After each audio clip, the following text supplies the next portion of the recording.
Tom, what'd you think of the Flames last night?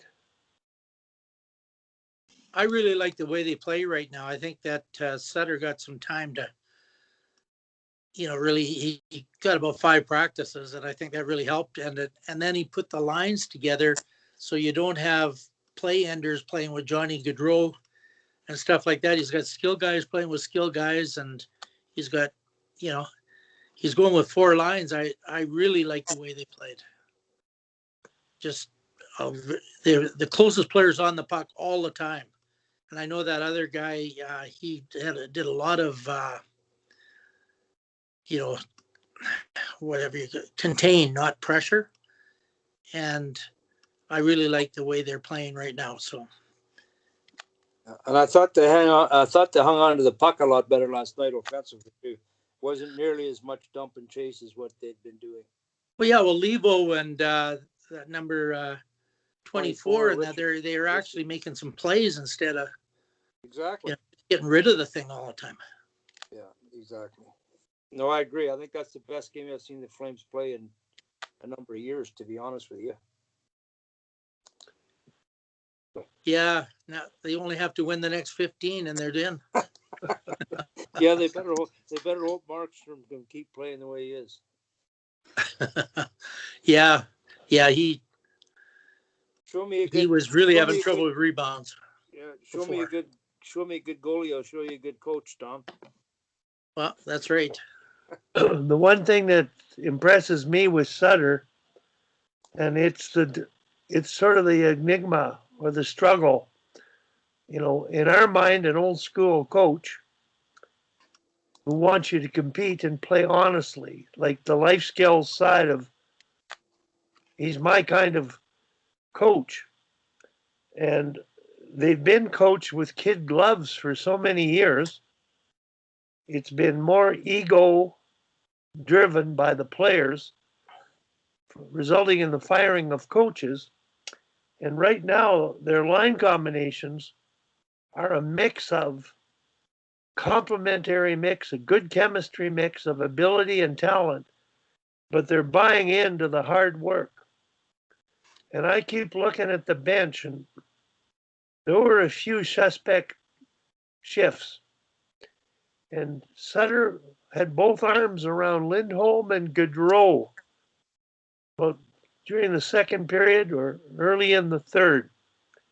And their game had been up and down. It was good. But there was a down part in one shift where Gaudreau forgot about a few things and was careless. And he went in and appeared to want to get their attention. So I'm picking up on those little things in his coaching and how he's communicating with them.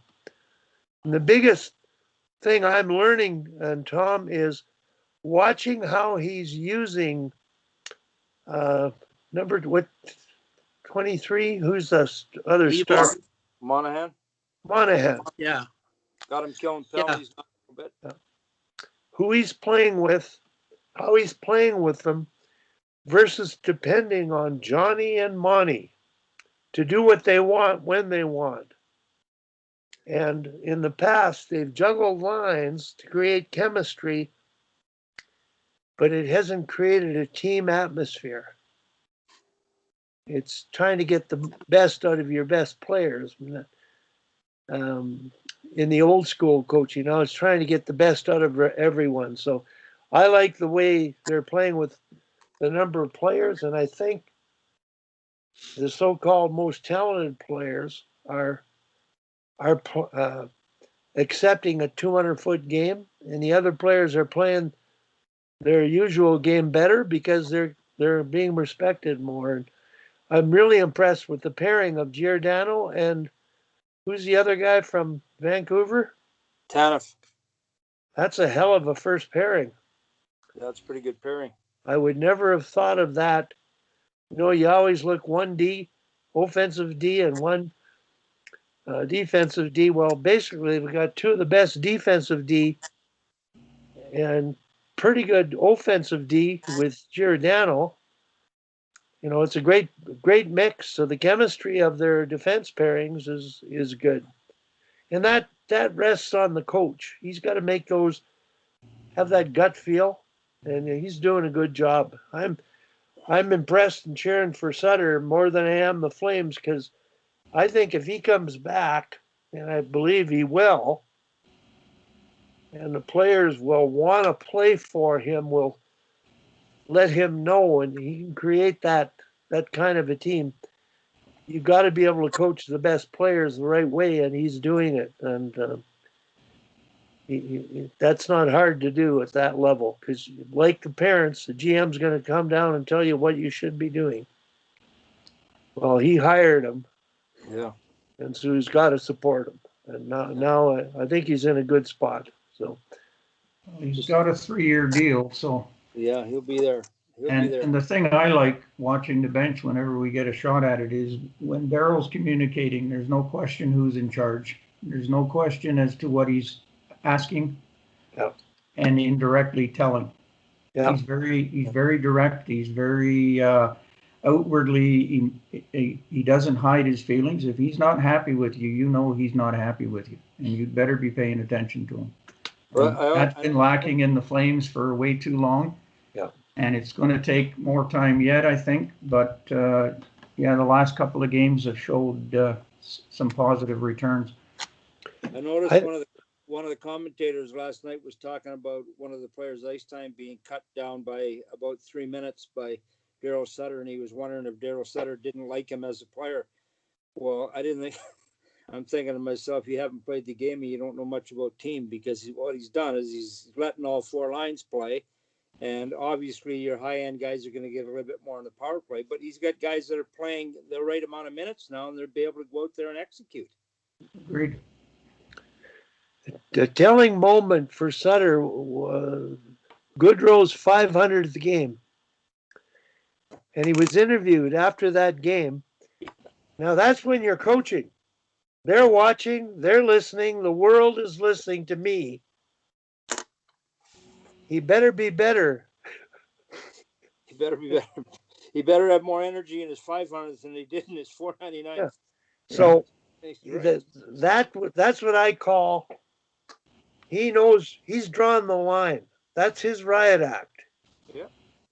And That wasn't an accidental comment. oh no. Oh, no. And that's why he's a good coach. And Well, today's without player, ripping. they need that. Yeah, exactly. The best to me is always being direct and honest. You can't pussyfoot around, and players want to know. They want to know what they're doing right and what they're doing wrong, right?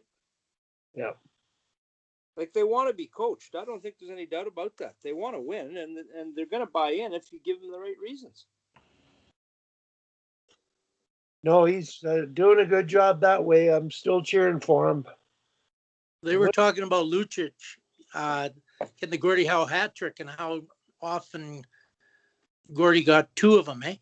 And Preston played with Gordie Howe in Houston. And he says, well, a real Gordie Howe hat trick, he gets a goal, assist, and cuts the guy for 12. That's about right. That's about right. I'm really impressed with Lucic. I think he to me is the most important player on that team. You look at everybody they play against. He's there. They're not going to be intimidated because of his presence. And he plays pretty good hockey. He makes good short passes.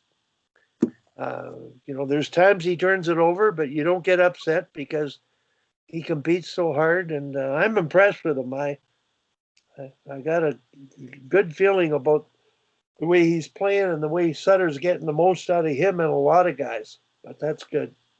Well, yeah, I call guys like Lucic the regulators. You got to have one. Yeah. Right. You don't necessarily have to be out there fighting all the time, but you got to be able to calm situations down. All you got to do is skate by somebody and tell them. Yeah. Right. He does a great job of being the regulator out there. I call it the equalizer. Yep. Same thing. Yep. You need a gun in the holster. You don't necessarily have to pull it. Yeah. Yeah. And when you do, he's pretty good at it. So yeah, there's not many better. I don't know if he's lost a fight before, but Not many, I wouldn't think. You know, it's Big man. yeah. But anyway, guys, I think it's been a great session, and thanks for all your input. And boy, I've got lots of notes here, stuff to work on for a week, and I hope all goes well with you guys. I've had both my shots now. I've got one. Next week for me. First one, Rick. Yeah. Tom, what about you? I've had one. My wife and I both had one. Any Just effects? to let us know when the second one's on tap.